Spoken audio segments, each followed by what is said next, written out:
오늘 예배 가운데 주신 하나님의 말씀은 창세기 39장 1절에서부터 23절까지의 말씀, 구약성경 60면입니다. 이 말씀을 저와 함께 교독하시겠습니다. 제가 먼저 읽겠습니다. 요셉이 이끌려 애굽에 내려가매 바로의 신하 친위대장 애굽 사람 보디발이 그를 그리로 데려간 이스마엘 사람의 손에서 요셉을 산이라. 그의 주인 애굽 사람이 집에 있으니 그의 주인이 여호와께서 그와 함께 하심을 보며 또 여호와께서 그의 범사에 형통하게 하심을 보았더라. 요셉이 그의 주인에게 은혜를 입어 힘입해 그가 요셉을 가장 총무로 삼고 자기의 소유를 다 그의 손에 위탁하니 그가 요셉에게 자기 집과 그의 모든 소유물을 주관하게 한 때부터 여호와께서 요셉을 위하여 그 애굽 사람의 집에 복을 내리심으로 여호와의 복이 그의 집에 그의 집과 밭에 있는 모든 소유에 미친지라.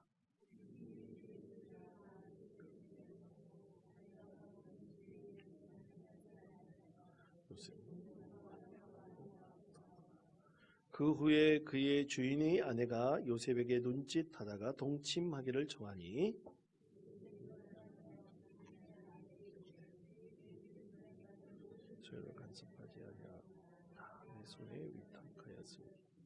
이 집에는 나보다 큰 이가 없으며 주인이 아무것도 내게 금하지 아니하였어도 금한 것은 당신뿐이니 당신이 그의 아내임이라. 그런즉 내가 어찌 이 큰 악을 행하여 하나님께 죄를 지으리까. 요셉을 정하였으니 요셉이 믿지 아니하고 동침하지 아니할 뿐더러 함께 있지도 아니하니라. 그럴 때 요셉이 그의 일을 하러 그 집에 들어갔더니 그 집 사람들은 하나도 거기에 없었더라.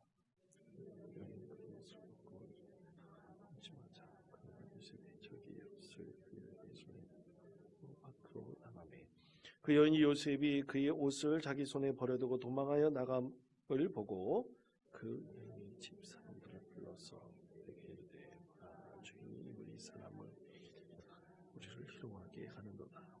그가 나와 동침하고자 내게 들어오므로 크게 소리 질렀더니 그가 나의 소리 질러 부름을 듣고 그의 옷을 내게 버려두고 도망하여 나갔느니라 하고 또 요셉 자기 주인 집으로 돌아오기를 기다려요. 이 말로 그에게 말하여 이르되 당신이 우리에게 데려온 히브리 종이 나를 희롱하려고 내게로 들어왔으므로 그가 그의 옷을 내게 버려두고 밖으로 도망하여 나갔느니라. 그의 주인이 자기 아내가 자기에게 이르기를 당신의 종이 내게 이같이 행하였다 하는 말을 듣고 심히 노한지라. 요셉의 주인이 그를 잡아 옥에 가더니 그 옥은 왕이 죄수로 가던 곳이었더라. 요셉이 여기에 갇혔으나 여호와께서 요셉과 함께 하시고 그에게 인자를 더하사 간수장에게 은혜를 받게 하심에 간수장이 준 죄수를 다 요셉의 손에 맡김으로 그 재반 사물을 요셉이 처리하고 23절 다 찍겠습니다. 간수장은 그의 손에 맡긴 것을 무엇이든지 살펴보지 아니하였으니 이는 여호와께서 요셉과 함께 하심이라. 여호와께서 그를 범사에 형통하게 하셨더라. 아멘. 할렐루야. 오늘 말씀의 주제는 형통함입니다. 여러분 형통하십니까? 형통하십니까? 그럼 형통함이라는 것이 과연 무엇입니까? 우리가 하나님을 믿을 때 형통하시기를 축복합니다. 그럴 때는 분명히 하나님께서 우리를 형통케 해주시는 것이 있는데 그럼 그 형통함이라는 것이 무엇인지 우리가 분명히 알아야 됩니다. 성경에서 말씀하고 있는 형통함은 과연 무엇인가? 여러분 이 구약 성경에서는 오늘 말씀에서도 요셉이 형통하였더라. 하나님께서 그를 형통하게 하셨더라라고 말씀하고 있는데요. 이 형통하다라는 단어는 히브리어로 찰라크라는 그런 단어인데 이것은 하나님의 뜻 안에서 일이 진행되고 목적이 이르는 상태 이런 뜻을 가지고 있습니다. 여러분 저를 따르시기 바랍니다. 하나님의 뜻 안에서 일이 진행되고 목적에 이르는 상태. 그러니까 하나님 뜻 안에서 모든 것이 잘 착착착착 진행되고, 그리고 그 목적은 누가 일으키신 거예요? 하나님께서 일으키신 목적이죠. 그것에 온전히 이르는 것을 형통합니다. 그런데 세상적인 기준에서 형통함은 분명히 다르겠죠. 그러나 우리가 구약 성경에서 말씀하고 있는 성경의 형통함의 개념은 바로 이렇게 이해할 수가 있는 것입니다. 자, 이 형통함에 대해서 대표적인 말씀이 있습니다. 시편 1편 1절에서부터 3절까지 말씀 다 같이 한 목소리 읽겠습니다. 복 있는 사람은 악인들의 길을 따르지 아니하며 죄인들의 길에 서지 아니하며 오만한 자들의 자리에 앉지 아니하고 오직 여호와의 율법을 즐거워하여 그의 율법을 주야로 묵상하는도다. 그는 시냇가에 심은 나무가 철을 따라 열매를 맺으며 그 잎사귀가 마르지 아니한 같으니 그가 하는 모든 일이 다 형통하리로다. 아멘. 자, 3절에 형통하리로다 말씀하고 있는데, 이 형통함에 대한 정의를 시편 1편 2절에서는 그 여호와의 율법을 즐거워하여 율법을 주야로 묵상하는 자가 어떻다고요? 형통하리다, 이렇게 말씀하고 있죠. 그러니까 이렇게 여호와의 율법을 즐거워하여 그의 율법을 주야로 묵상하는 자에게 형통함이 있을 때 몇 가지 개념으로 우리가 이것을 정리할 수가 있습니다. 첫 번째로는 하나님과의 관계적인 측면이에요. 성경에서 형통하다는 것의 핵심은 누구와의 관계가 좋냐면 하나님과의 관계가 좋은 것을 형통함이라고 말하고 있습니다. 두 번째로는 하나님과의 관계가 좋잖아요. 그러면 고난 속에서도 형통하다라는 뜻을 가지고 있습니다. 고난 속에서 형통하다는 것은 하나님과의 관계가 고난 가운데서도 어떻게 된다는 것입니까? 어긋나지 않고 계속해서 유지된다는 그런 뜻을 가지고 있는 것이죠. 그리고 마지막 세 번째로, 이것은 주로 신약 성경에서 말씀하고 있는데, 이 형통함이라는 것은 하나님 뜻에 합한 삶을 가리킵니다. 그래서 빌립보서 1장 12절 말씀에 보면 이렇게 말씀하고 있습니다. 1장 12절 말씀을 다 같이 한 목소리 읽겠습니다. 형제들아, 내가 당한 일이 도리어 복음 전파의 진전이 된 줄을 너희가 알기를 원하노라. 아멘. 지금 빌립보서 말씀에 보면 바울이 지금 어디에 갇혀 있냐면 감옥에 갇혀 있는 거예요. 로마 감옥에 갇혀 있습니다. 로마 감옥에 갇혀 있는데도 지금 그가 고난을 당하고 있지 않습니까? 고난을 당하더라 할지라도 그가 이 고난도 하나님 뜻에 합당한 것이라면 나의 삶이 바로 하나님 앞에 합한 삶을 살아가고 있다. 그는 그렇게 이해를 했어요. 그래서 고난이 곧 그에게는 축복이 될 수 있는 것은 누구에게 합한 삶을 살아간다고요? 하나님께 합한 삶을 살아간다면 그것이 하나님 앞에서는 형통합니다. 그는 그렇게 말하고 있습니다. 그래서 여러분, 이것을 정리해 본다면 이 형통함이라는 것은 가장 먼저 누구와의 관계적 측면으로 이해됩니까? 하나님과의 관계적 측면입니다. 그 다음에 두 번째로 뭐라면 하나님과의 관계적 측면이 온전하다면 고난 가운데서도 형통하다 말할 수 있는 것이고, 그리고 이 고난이 하나님께서 합당하게 여기는 것이라면 당연히 고난도 우리가 형통합니다라고 이해할 수 있다는 것이죠. 그런데 여러분, 이렇게 생각해 본다면 좀 이해 안 가는 면이 있어요. 왜냐하면 여러분, 그러면 그리스도인들은 맨날 고난 당해야 되는 겁니까? 맨날 힘들어야 되는 건가요?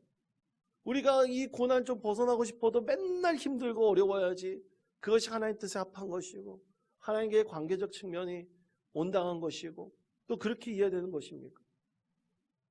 그럼 그리스도인들에게 있어서는 좀 이 세상적으로도 고난당하지 않을 수는 없는 건가? 우린 그렇게 이해할 수가 있는 거죠. 그렇게 질문할 수도 있는 것입니다. 정말로 힘든 상황 가운데 놓여있는 그리스도인이 하나님, 왜 나는 이렇게 삶이 매일같이 힘듭니까? 왜 어렵습니까? 좀 벗어나게 해주십시오. 그렇게 할 수 있잖아요.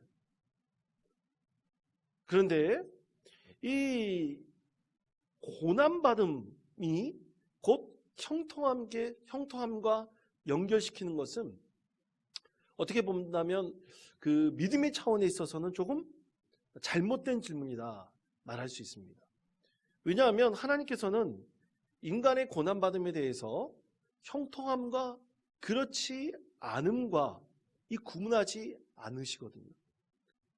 왜냐하면 믿는 사람도 다 고난받을 수도 있고 믿지 않는 사람도 고난 안 받을 수도 있고 또 믿는 사람이 고난 가운데서 노인받을 수도 있고 또 안 믿는 사람이 다 고난만 받을 수도 있는 거예요. 그러니까 사실은 하나님께서 인간의 고난이 형통함과 그렇지 않은 것을 꼭 관련이 있다 말하지 않습니다. 하나님께서 그렇게 말씀하시잖아요.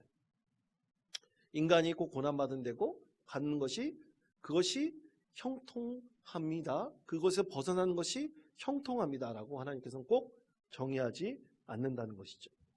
그런데 중요한 것은 그런 고난의 상황이든 고난을 받지 않는 상황이든 간에 하나님과의 관계가 온전하게 유지되고 있느냐.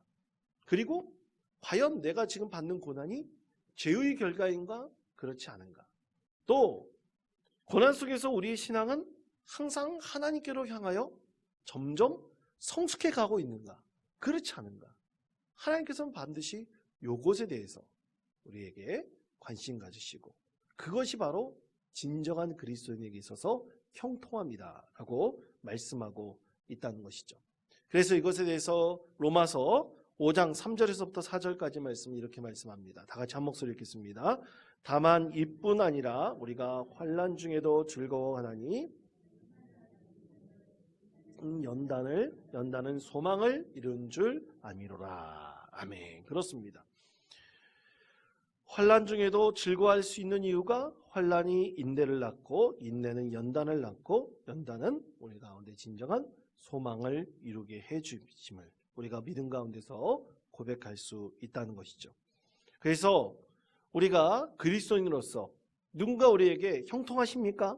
라고 질문해 본다면 예, 형통합니다 라고 우리가 답하잖아요. 그렇다는 것은 우리가 고난 중에서도 우리 하나님과의 관계가 이상이 있다는 얘기입니까? 이상이 없다는 얘기입니까? 이상이 전혀 없다는 얘기죠.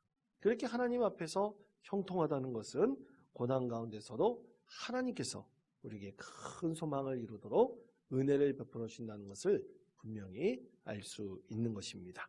자, 그렇다면 이 하나님 앞에서 형통함에 대한 정의가 하나님과의 이 관계적 측면이 주로 핵심이라고 했을 때 오늘 우리에게 주신 이 말씀, 이 요셉이 고난 가운데서도 어떻게 형통한 삶을 살 수 있었을까?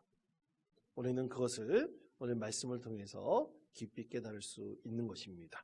자, 그렇다면 이 형통함의 정의를 이렇게 내려봤을 때 요셉은 어떻게 형통한 삶을 살았을까요? 첫 번째는 그의 형통함은 그의 성실함으로 나타났다는 것을 분명하게 말씀하고 있습니다. 자, 창세기 39장 3절에서부터 5절까지 말씀 다 같이 한 목소리 읽겠습니다.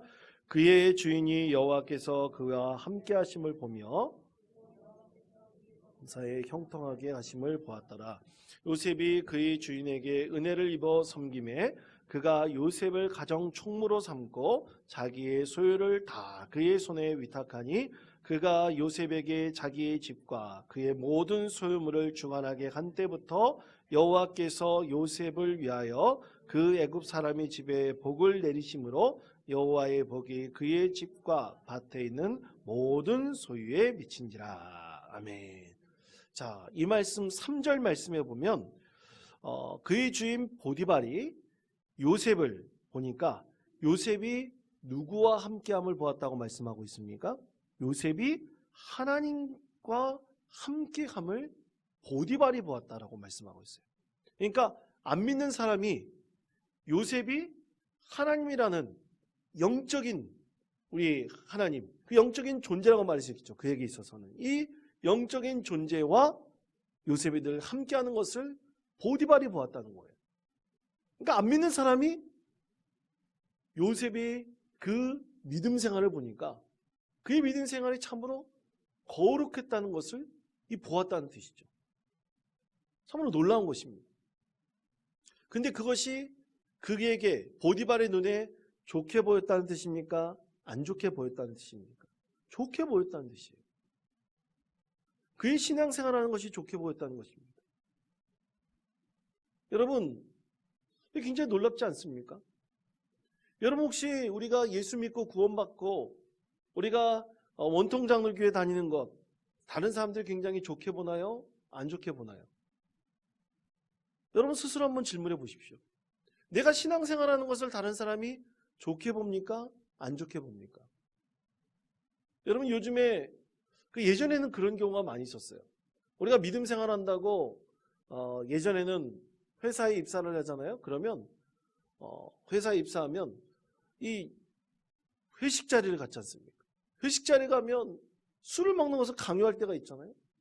근데 나는 믿음 생활해서 술 안 먹습니다. 그러면 야, 그까짓 것 뭐 하나님도 용서해 주지 않겠냐? 뭐 그러면서 막 뭐라고 강요하잖아요. 근데 요즘에는 그렇지 않아요. 요즘엔 그런 경우가 거의 없습니다. 주일날 나와서 일하라? 요즘 그런 경우가 거의 없어요. 자기 스스로의 선택에 의해서 되는 거지 강요해서 주일날까지 나와서 일하라고 그렇게 원칙을 삼지 않습니다. 그런데 오늘날 우리 그리스도인으로서 삶의 자리에서 우리가 신앙생활한다는 것이 과연 믿지 않는 자들에게 좋게 보이느냐, 좋지 않게 보이느냐. 만약 안 좋게 보인다면 그것은 하나님과의 관계에 있어서 형통함에는 분명히 문제가 있다는 얘기입니다. 문제가 있다는 얘기예요. 여러분, 우리가 그리스도인으로서 믿음 생활이 정말로 다른 사람에게 영적인 도전이 될 수 있어야 되는데 이 영적인 도전이 아니라 다른 사람들께 거리끼는 것이 된다면 그것은 참으로 하나님과의 관계적 측면에 있어서 형통하지 못하다. 분명히 말할 수 있을 것입니다. 근데 요셉은 어땠어요? 보디발이 보기에는 너무나 좋았던 거예요. 너무나 좋았다는 것입니다. 그런데 이 요셉이 하나님과의 관계적인 측면에서 형통했는데 그 형통함이 이 보디발에게는 과연 어떤 모습으로 비쳤냐. 요셉이 너무나 성실한 사람이었다는 것을 보여주게 된 거죠. 여러분 성실하다는 의미는 되게 많이 있는 의미가 갖고 있습니다. 부지런히 일한다라고만 생각하지 마세요. 이 성실함에는 여러 가지 의미가 담겨져 있습니다. 보디발이 그의 집안에서 그에게 금한 것은 그의 아내 외에는 아무것도 없다 그랬어요. 그런 성실함에는 정말 믿음한 사람이다. 신뢰할 만한 사람이다. 참으로 그가 모든 것을 맡겨도 그 모든 것을 잘 감당해 날 만한 사람이라는 것을 보여주고 있는 것이죠. 그러므로 사랑하는 성도 여러분, 요셉이 정말 다른 사람에게 복되게 한 것은 그가 하나님과의 관계에서 형통하여서 그 형통함이 많은 사람에게 성실함으로 나타났기 때문에 그 주인에게도 진정한 복이 될 수 있었다는 것입니다. 사랑하는 성도 여러분, 그래서 우리 그리스도인들은 하나님께 영광 올려드리기 위해서 어떻게 해야 됩니까? 성실해야 됩니다. 성실한 사람이 되어야 됩니다. 진실해야 됩니다. 우리 하나님과의 친밀한 관계가 다른 사람들에게 정말 좋게 보여야 됩니다. 그런데 그리스도인으로서 성실하지 못하다고 한다면 그것은 당장 하나님의 그 놀라운 은혜를 가리게 되는 것이 되죠. 그러므로 사랑하는 성도 여러분, 우리가 바삐 살고 또 우리가 열심히 일하면서 사는 것은 좋지만 반드시 하나님과의 관계를 형통하게 하시고 그것이 다른 사람 보이기에 참 좋게 보이시는 저와 여러분 되시기를 바랍니다. 그러기 위해서 그리스도인들은 어떻게 된다고요? 성실해야 됩니다. 요셉이 보였던 것처럼 성실하게 일한다면, 더 많은 사람 앞에 성실하다면 그것만큼 하나님께서 많은 사람들에게 선한 영향을 미치는 좋은 것이 없을 것이다. 오늘 우리에게 말씀하고 있는 것이죠. 자, 두 번째로는 이것입니다.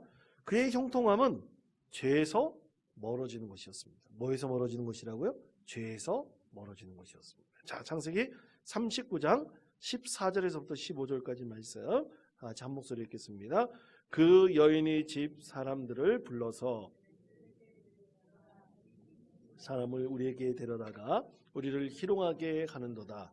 그가 나와 동침하고자 내게로 들어오므로 내가 크게 소리 질렀더니 그가 나의 소리 질러 부름을 듣고 그의 옷을 내게 버려두고 도망하여 나갔느니라 하고. 아멘.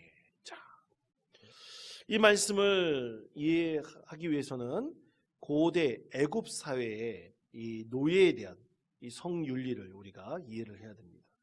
당시 이 남성 중심의 이 가부장제에 있었던 남성 중심의 이 고대 애굽 사회에서는 이 남성이 자신의 노예를 마음껏 취하는 것에 있어서는 윤리적으로 도덕적으로 문제가 되지 않았어요. 그건 일반적이었습니다. 그것은 어떻게 보면 누군가에게 손가락질 받을 일이 전혀 아니었습니다. 그런데 오늘 말씀에서도 금하고 있는 것이 있잖아요. 보디발이 자기의 아내 말을 금하고 있었는데 이 자신의 아내가 만약 자기 집안에서 부리는 남성인 종을 마음대로 취한다는 것은 윤리적으로 도덕적으로 도저히 있을 수 없는 일이었습니다. 그래서 만약 그렇게 했을 때 이 여주인은 이 코를 절단당하거나 자칫 잘못하면 화형도 당할 수 있었다. 그것이 고대의 이 윤리적 태도였다고 합니다. 그런데 이 보디발의 아내는 항상 이 정욕을 이기지 못하다가 결국에는 요셉을 강간 미수범으로 만들었죠. 요셉에게 다 모든 것을 뒤집어 씌우게 만들었던 것입니다. 그러나 요셉은 왕의 죄인들이 갇히는 그 감옥에 갇히게 되었지만 이제 그래도 그 안에서 생명을 부지할 수 있도록 이 보디발이 이 요셉에 대해서 사실은 좀 배려를 한 것이었죠. 그런데 중요한 것은 바로 이것입니다. 그 당시의 법으로 봤을 때 요셉은 그가 누명을 씌우지 않았던 간에 그는 당연히 노예로서 처벌받을 수밖에 없었고요. 그런데 중요한 것은 그가 어떤 고난이 오더라도 절대로 하나님과의 관계가 멀어지지 않았다는 것입니다. 이 형통함에 있어서 아까 말씀드린 그 정의에 있어서 고난의 상황에서도 절대로 하나님과의 관계가 멀어지지 않았다는 것. 그것이 오늘 말씀 속에서 이 요셉이 우리에게 보여주고 있는 아주 중요한 형통함의 태도다. 우리는 그렇게 믿을 수가 있습니다. 우리는 종종 형통함이 다른 사람 보기에 이 좋게 보이는 것을 자꾸만 이 형통함의 기준으로 삼으려고 할 때가 있습니다. 사실 성경 말씀에서도 다른 사람 보기에도 이 잘 사는 것, 또 좋게 되는 것, 또 여러 가지 어려움이 없는 것, 사실 그것을 성경에서도 우리에게 형통함의 하나의 모습으로 말씀하기도 하죠. 그러나 중요한 것은 그렇게 형통함의 겉모양이 그렇다 할지라도 하나님과의 관계가 친밀해져서 점점 죄로부터 멀어지는 것이 진정한 그리스도인의 형통함이라는 것을 오늘 요셉을 통해서 하나님께서 보여주고 계십니다. 여러분, 우리가 죄의 유혹을 받을 때가 참 많이 있죠. 근데 죄의 유혹을 받을 때 개인적인 유혹보다는 어떤 이 집단의 이익 때문에 우리도 유혹을 받을 때가 분명히 있어요. 왜냐하면 집단의 이익이 굉장히 나의 이 죄의 유혹을 내가 좀 굽히면 그것으로 집단에게 큰 이익이 될 수도 있기 때문이죠. 그러나 그 가운데서 우리가 반드시 잊지 말아야 될 것은 하나님과의 친밀한 관계를 유지한다면 반드시 하나님께서 그 가운데서 벗어날 은혜를 분명히 주실 것입니다. 벗어날 축복을 주실 것입니다. 오늘도 요셉이 이런 고난 가운데서도 절대로 하나님과의 관계를 끝까지 유지함으로써 그에게 많은 사람이 또 형통의 은혜를 얻을 수 있었던 것처럼 하나님께서 우리의 삶의 자리를 분명히 형통하게 해주실 것이다 믿습니다. 최근에 한 10년 정도 미국의 젊은 세대들이 특히 그리스도인 이 개신교였던 미국의 젊은이들이 10년 사이에서 한 10만 명 정도가, 물론 거기에 믿지 않는 젊은이들도 있었지만 한 신세대인 10만 명 정도의 청년들이 이 개신교 중에 정교회로 이 개종을 하는 경우가 굉장히 많이 있었다고 합니다. 근데 전체 미국 인구의 퍼센테이지로 보면 10만 명이라는 것은 굉장히 적어요. 퍼센테이지가 굉장히 작아요.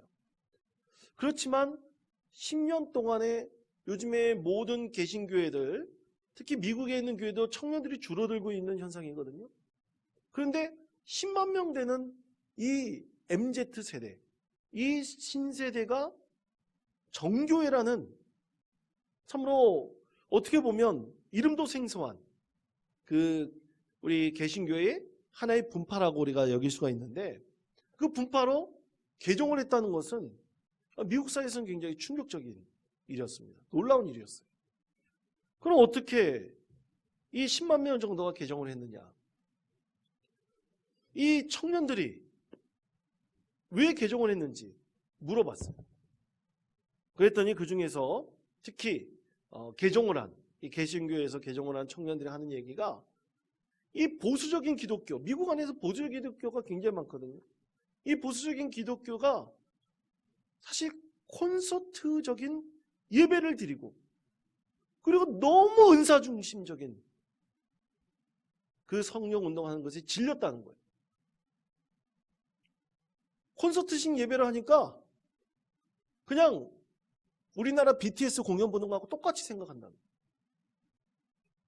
문화적으로 전혀 그 안에서 어떤 영적이고 거룩한 것을 발견하지 못했다는 것입니다.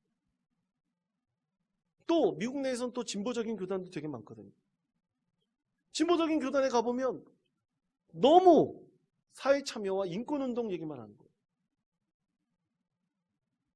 그래서 하나님과의 친밀한 관계를 통해서 그들이 젊은 세대가 정말 채워지지 못하는, 하나님과의 친밀한 관계를 느끼지 못해서 채워지지 못하는 공허한 무언가를 계속 느끼고 있었는데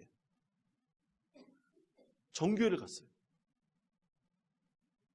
이 정교회를 갔는데 정교회에서는 그것에 대한 해답을 주고 있다고 많은 청년들이 느꼈기 때문이었습니다.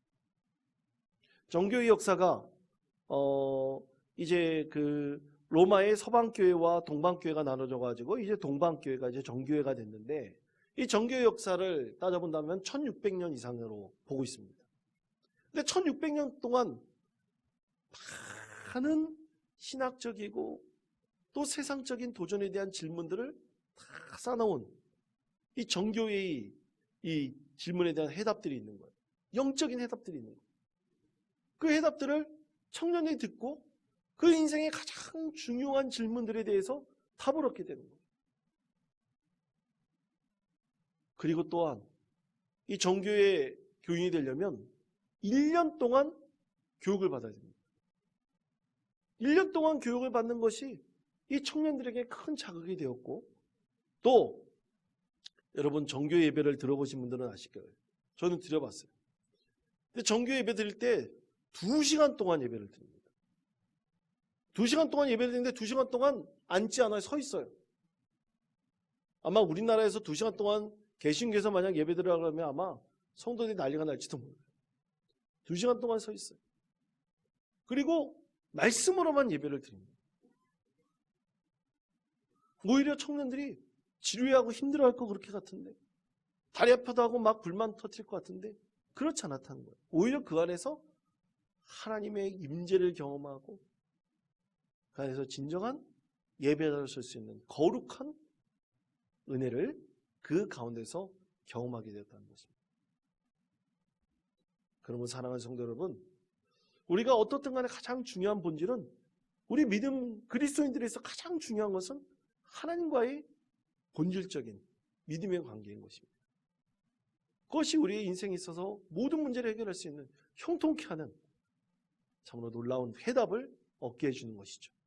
그러면 사랑하는 성도 여러분, 우리가 이렇게 형통함에 있어서 신앙의 본질이 과연 무엇인지, 하나님과의 친밀한 관계를 언제나 유지함을 통해서 우리 고난 가운데서도 형통의 은혜를 베풀어 주시는 하나님의 은혜를 경험할 수 있는 저와 여러분 되시기를 간절히 축원드립니다. 마지막 세 번째는 그의 형통함은 한결같이 하나님의 은혜로 사는 것이었습니다. 자, 창세기 39장 21절에서부터 23절까지 말씀을 다 같이 한 목소리로 읽겠습니다.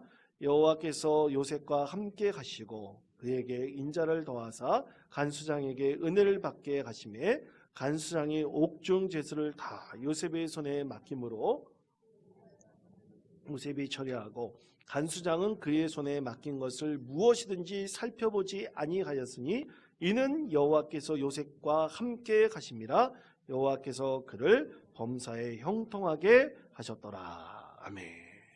자, 요셉의 형통함이 감옥의 간수장에게 은혜를 받게 했다는 하나님의 말씀이죠.